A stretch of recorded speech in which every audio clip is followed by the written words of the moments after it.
Quelles sont les étapes à traverser pour devenir propriétaire d'un bien immobilier ici en Allemagne?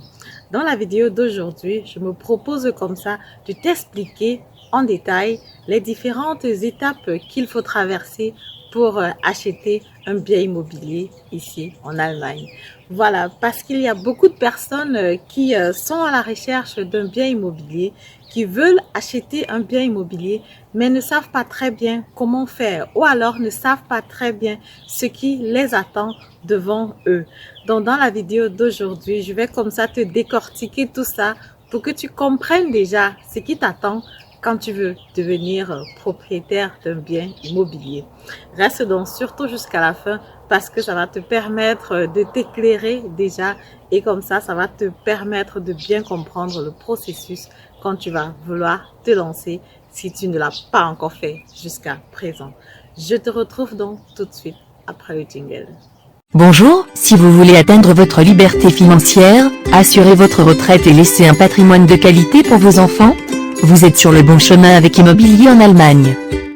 Bonjour, mon nom c'est Madel de la chaîne Immobilier en Allemagne. Si j'ai créé cette chaîne, c'est parce que je suis convaincue qu'à travers l'immobilier, on a la possibilité de gagner son indépendance financière. Et oui, à travers l'immobilier, même nous, de la diaspora africaine, les francophones qui vivent ici en Allemagne, mon objectif, c'est de les accompagner à acheter un bien immobilier. Comme ça, pour pouvoir arrondir leur fin du mois, se faire un cash flow positif très rapidement ou alors tout simplement suivre une stratégie qui sera d'acheter l'immobilier, de le garder pour savourer ses vieux jours. Alors, la vidéo d'aujourd'hui, c'est pour t'expliquer les étapes à traverser pour acheter un bien immobilier.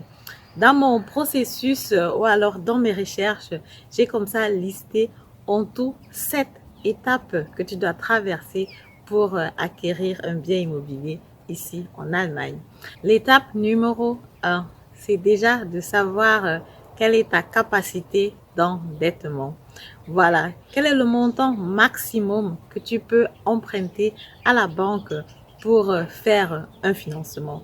Parce que effectivement, si tu me suis depuis le début, le financement, l'achat d'un bien immobilier se fait par un financement à la banque.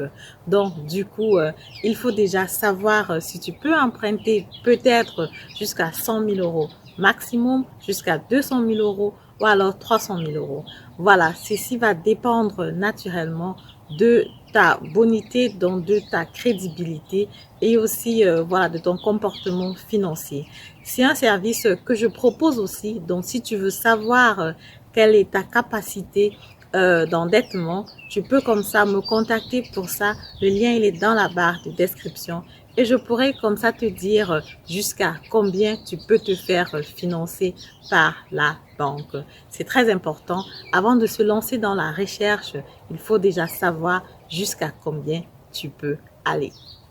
Voilà, et l'étape numéro 2, c'est donc la recherche de l'appartement en soi. Avant de commencer à faire la recherche, il faut naturellement déjà savoir ce qu'on cherche, dans quelle région, l'appartement à but locatif ou alors l'appartement à but résidentiel. J'ai fait une vidéo là-dessus que je peux encore mettre dans la barre de description. Ça te permettra comme ça tout simplement de te décider par quoi tu veux commencer. Voilà, donc la deuxième étape, c'est déjà de faire la recherche. Généralement, ça se fait sur Internet. Tu connais certainement les liens sur lesquels tu peux faire ta recherche sur un bien immobilier. Donc, avec tes caractéristiques, créer un compte, c'est souvent très intéressant parce que après chaque fois, quand il y a les notifications sur ce bien immobilier-là, tu es directement informé. Donc, il est conseillé naturellement de créer un compte sur les plateformes que tout le monde connaît comme ImmoScout ou alors ImmoNet. Comme ça, chaque fois, tu seras informé pour chaque fois qu'il y aura modification sur un bien que tu as réservé ou alors marqué. Si jamais tu as besoin aussi d'accompagnement dans la recherche d'un bien immobilier, tu peux aussi me contacter. Là, je peux trouver éventuellement des offres ou alors des appartements qui puissent être intéressants pour toi. après avoir mis l'annonce sur Internet, trouvé l'appartement qui vous intéresse, que ce soit à travers moi ou alors à travers une autre personne, on va donc passer à l'étape numéro 3. L'étape numéro 3, c'est la visite de l'appartement. Voilà, vous allez donc faire un rendez-vous, soit à travers le courtier ou alors l'agence qui s'occupe donc de la vente de cette maison-là ou de cet appartement, ou alors avec le vendeur directement. Parfois, c'est même la meilleure des façons parce que ça te permet comme ça d'économiser ces frais de courtier-là. Donc, du coup, quand tu trouves déjà l'appartement, l'étape numéro 3, c'est naturellement d'organiser la visite pour voir l'appartement. À cet effet, j'avais donc fait une vidéo où je parlais des points qui sont intéressants ou alors des points à demander chaque fois que tu fais une visite pour un appartement. Donc, je mets encore la checklist dans la barre de description. Ça te permet tout simplement de savoir les questions que tu vas poser quand tu vas visiter ton appartement. Voilà, après avoir visité l'appartement, on va donc passer à l'étape numéro 4, qui est celle de négocier le prix de l'appartement.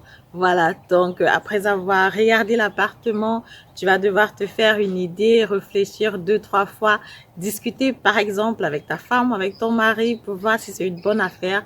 Si jamais tu as une autre personne de confiance, tu peux aussi le faire visiter l'appartement ou l'expliquer quel est ton projet pour que vous puissiez décider ensemble et éventuellement faire une offre.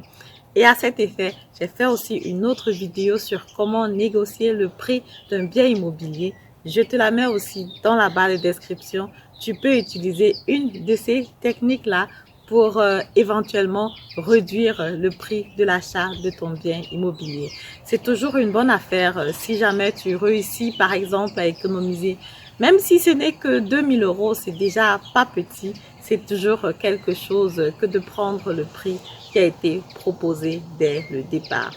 Donc voilà, l'étape numéro 4, tout simplement négocier le prix d'un bien immobilier. Après avoir négocié le prix de ton bien immobilier avec le vendeur, je souhaite naturellement que le vendeur accepte ta proposition et que tu puisses aller à l'étape numéro 5. L'étape numéro 5, c'est tout simplement de dire que tu fasses un accord de vente ou alors une réservation par écrite avec le vendeur. Parce que effectivement, en ce moment-là, quand le vendeur il est d'accord de te vendre ce bien immobilier, il va te donner des documents importants. Donc, ça veut dire le titre foncier et ça veut dire aussi, voilà, ce qu'on appelle Teilungserklärung. Et il va te donner ces documents importants-là qui vont te permettre d'aller chez ton banquier pour demander le financement. Le financement à la banque, il peut durer 2 à 3 semaines. Donc du coup, pendant cette période-là, le vendeur, il peut être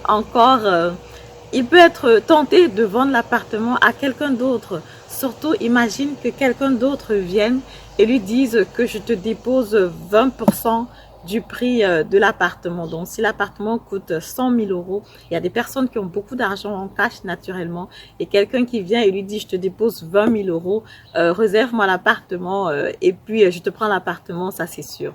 Du coup, il sera tenté et tu pourras comme ça perdre cette offre-là si vous n'avez pas fait un accord écrit. Donc, c'est très important de faire un accord écrit avec le vendeur, de faire une réservation. Là, tu es sûr que pendant les 2-3 semaines que tu pars chercher le financement, l'appartement, il est là, il t'attend. Et dès que tu auras le financement, tu pourras comme ça acheter ce bien immobilier-là. Et comme ça, on arrive donc à l'étape numéro 6, qui est donc d'aller chez ton banquier. Voilà, donc du coup, chez ton banquier, tu connais déjà, si tu écoutes mes vidéos depuis le début, comment se comporter à la banque, donc tous les documents dont le banquier a besoin, je peux te mettre encore la vidéo dans la barre de description. Donc une fois chez le banquier, tu vas donc négocier ton taux d'intérêt. Ton taux d'intérêt fixe, c'est très important. Actuellement, les taux d'intérêt, ils sont très bas, ils sont, voilà, vraiment OK là, comme on dit ici en Allemagne. Donc du coup, il faut négocier pour 15 ans minimum si possible. En général, la banque propose 10 ans, mais avec les taux d'intérêt actuels, tu peux aller jusqu'à 15 ans et aussi bien négocier naturellement ton taux de remboursement. Donc si tu as un dossier qui est propre, si tu as un comportement financier qui est exemplaire, il n'y a pas de raison pour que ça ne marche pas. Donc du coup, tu as ton financement, tu as ton go pour l'achat de ton bien immobilier et avec ça, tu peux aller voir le vendeur et effectuer. Étape donc numéro 7, c'est d'aller chez le notaire. Du coup, le notaire, il peut être choisi par le vendeur comme il peut être choisi par l'acheteur. En général, quand c'est l'achat d'un premier bien immobilier, il est choisi par le vendeur parce que le vendeur, généralement, connaît les notaires de la région. Mais toi, l'acheteur, tu peux aussi choisir le notaire. Il est important de noter ici, là, que le notaire en Allemagne représente l'État. Le notaire a l'obligation d'être neutre entre le vendeur et l'acheteur. Donc, il ne peut pas prendre parti d'un côté, même si le vendeur, c'est vraiment son pote, il n'a pas le droit de le faire. Et si jamais vous remarquez qu'il y a des choses qu'il a fait pour favoriser le vendeur, vous pouvez porter plainte au notaire et du coup, il perd sa licence. Donc, du coup, c'est un travail qui est, voilà, qui doit être pris vraiment au sérieux. Donc, du coup, le notaire, il va respecter cette licence-là et il se doit d'être neutre pendant cette transaction-là.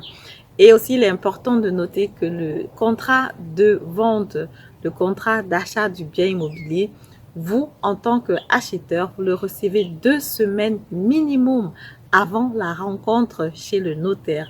Pourquoi? Tout simplement pour vous laisser le temps de bien le lire, de bien le comprendre, de bien l'assimiler avant de se retrouver chez le notaire. Donc du coup, une fois chez le notaire, quand il va refaire la lecture, vous aurez déjà pris connaissance du contrat. Éventuellement, notez vos questions, c'est très important. Notez les questions que le notaire va encore devoir vous expliquer. Tout simplement parce que l'achat d'un bien immobilier, c'est quelque chose de sérieux, c'est quelque chose qui peut vraiment vous ruiner si jamais vous vous prenez mal. Donc du coup, c'est très important cette étape-là de bien lire, de bien comprendre l'achat de votre bien immobilier. Et quand vous êtes chez le notaire, il a l'obligation encore de bien vous expliquer tous les paragraphes qui sont cachés dans ce contrat-là pour que vous sachiez effectivement ce que vous faites. Après la signature chez le notaire, c'est très difficile de faire marche arrière. C'est possible de faire marche arrière, mais il y aura des coûts énormes pour faire marche arrière. Donc du coup, en amont, il faut vraiment se rassurer qu'on a bien lu et compris son contrat. Si jamais tu as besoin d'accompagnement ou d'aide à ce niveau-là, n'hésite pas de me contacter. Je peux aussi t'aider à ce niveau-là. Donc comme ça, je suis arrivée donc au terme de ma vidéo. Si ça t'a plu, je te prie de me mettre un pouce en haut, de commenter la vidéo, de liker, de partager massivement la vidéo. Et je te dis à très bientôt pour un autre contenu très intéressant et aussi qui pourra comme ça te permettre de devenir investisseur sur le plan immobilier ici en Allemagne. À très bientôt. Au revoir.